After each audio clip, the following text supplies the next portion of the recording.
বন্দে মাতরম দেশের জাতীয় সঙ্গীতের সার্ধশতবর্ষ উদযাপনে ময়দানে নামল বঙ্গ বিজেপি।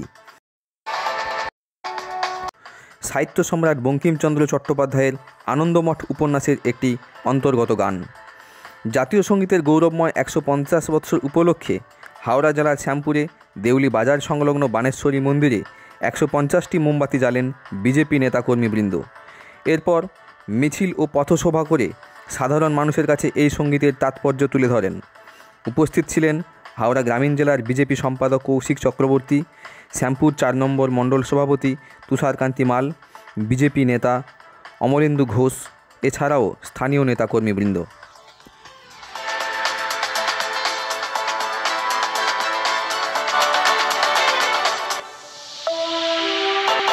ভারতীয় জনতা পার্টির জন্ম থেকেই, ভারতীয় জনতা পার্টির যখন থেকে জন্ম থেকেই আমাদের হচ্ছে পার্টির যে অনুষ্ঠান, পার্টির কার্যক্রম শুরু হয় বন্দে মাতরম গান দিয়ে।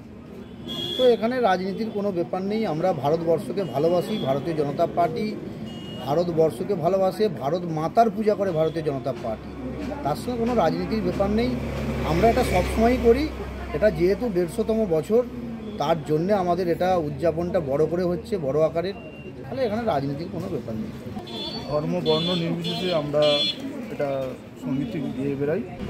তো এই গান নিয়ে আমাদের বিশেষ কিছু রাজনীতির রং লাগানো কোনোরকম প্রয়োজন। সাহিত্য সম্রাট বঙ্কিমচন্দ্র চট্টোপাধ্যায়ের লেখা জাতীয় সঙ্গীত, সার্ধশতবর্ষ।